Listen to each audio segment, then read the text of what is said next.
Well, shalom everybody and welcome back. If you have had a look around on this channel and maybe gone onto the playlist, you would have seen that a little while ago I started a little series looking at Rav Avigdor Miller's new translation commentary of the Chovot HaLevavot, the Duties of the Mind. And I just started at a random location. It was volume 5, the fifth gate, work which is basically commentary of Duties of the Heart by Rabbi Bakr ibn Pekuda, which was an Arabic Jewish man, and released this work, made copies of this work. It was published at that time, whatever that means, because I'm not sure, I can't really remember the date of the invention of the printing press, but it was 1080 that this book first came into circulation and impacted the Jewish world like never before. And it's a book that essentially looks at the subject of Musar, which is ethical behavior and the improvement of one's character, which is something I think a lot of people are starving for. And they don't even know what they're starving for, but this is essentially what it is that's causing their walk to be very malnutritioned and very deficient of a lot of the joy, the simcha that should be flowing into their lives. The correct behavior and attitude a person should have in the execution of everything to do with their service to Hashem, whether it be things that are directly related to Him, things that particularly occur on Shabbat, down to the most unrelated things that are just of such a mundane nature. I've found, looking at this particular aspect of the service of Hashem, to be very impactful to me, and I just wanted to share it with people. And so I thought I would continue and look at another highlight out of this really amazing series. And again, it's looking at volume 5, which is the fifth gate, which is to do with wholehearted devotion to Hashem. Oh no, it's the gate of single-minded dedication. I don't know if that means a similar thing, but it's a single-minded dedication, wholehearted. Yeah, I guess that's the same. Shah Yikud Hameseh. And there's a little introduction here, as there is in each volume. But go out if you can and purchase volume 1 and do yourself a huge favor and start learning these books and carry them around with you, because they really enable you to learn from the Torah and apply the Torah to your attitude and in your behavior. And so, yeah, so we're looking at page 152. This is just a random subject that I thought would be interesting to look at. The subheading here is "Don't force voluntary stringencies on others." And I think this is a subject that is very much applicable to everybody. And it says here, people who make voluntary restrictions on themselves should know that it's only upon themselves that they can make these restrictions. They should not expect other people to be forced to abide by their voluntary piety. Now, there's nothing wrong with taking on a little bit more than you're obligated to do. In fact, it's a very positive thing if you were to take on a little bit more than what is your baseline obligation, because let's face it, no relationship can work or operates very well if both parties in the relationship do the most minimal that they need to do to maintain the peace and the harmony in the relationship. And so we certainly don't approach our relationship with Hashem in the same manner. But if somebody was to take on more with a motive that wasn't acutely fixated on having their attitude based in humility and like a genuine piety, and that they look at other people and give other people the benefit of the doubt and look at anybody, no matter how their outward appearance is, that they hold them in higher esteem that they hold themselves, because they don't know that person. So to default that person possibly is greater than they are, despite what you see them doing or how they look, is a very good place to be all the time. But if you start to observe things and then you're putting pressure on other people to observe it, or you're observing them possibly with a motive to look like you're sort of holier than thou, then that is a huge danger. There is a rabbinical story of a yeshiva student, Ben Torah, who took on an observance of the Shabbat, starting it at a significantly earlier time than was required according to Jewish halakha, which is, I believe, 18 minutes before sundown, something like that. or 20 minutes before sundown. So he was brought before. Well, this drew the attention of the Rosh Yeshiva, the head of the yeshiva, or his rabbi or teacher, whoever it was, and he called him into his office and he questioned him at great length over his new level of observance of the Shabbat. And he opened the window, and it was actually a Friday afternoon, and the teacher started to make comments like, it's going to be Shabbat soon, and some of these students look like they're not going to be ready for the Kabbalah Shabbat for quite a few hours. And the student that he called in, he actually started agreeing with him and saying, I can't believe it. These guys, they're so lazy in their observance and things of that nature.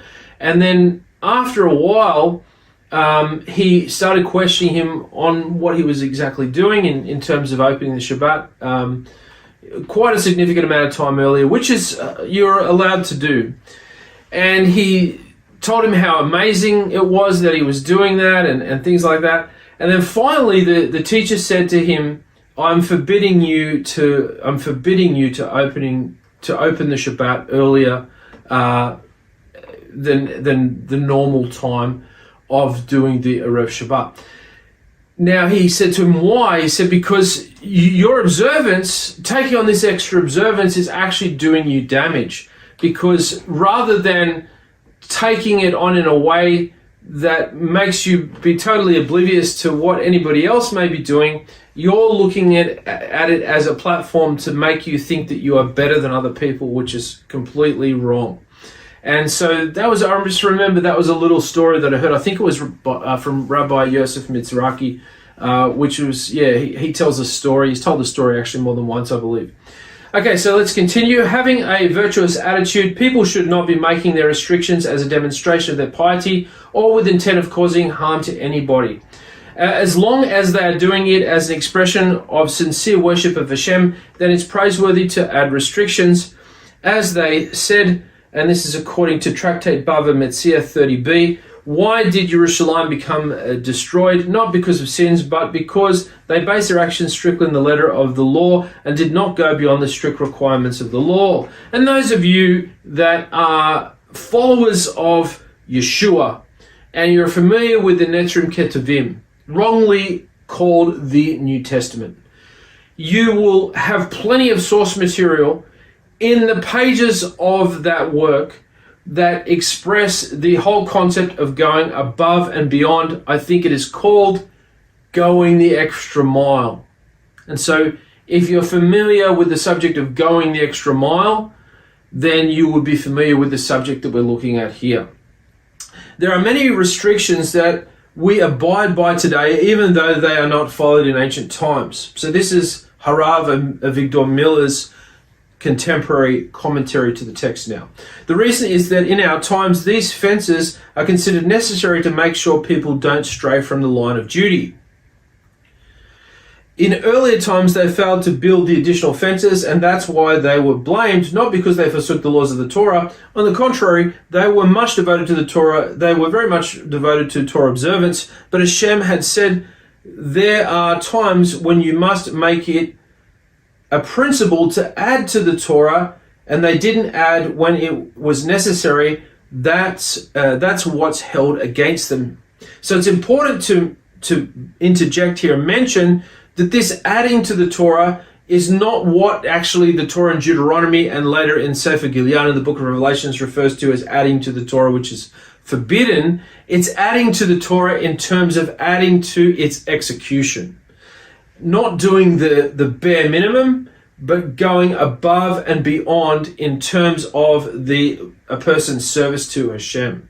So that might mean showing somebody a kindness or giving tzedakah, giving charity, rather than giving an amount that is well within your means by going that extra effort and giving an amount that is more than you normally would give, something of that nature, for example.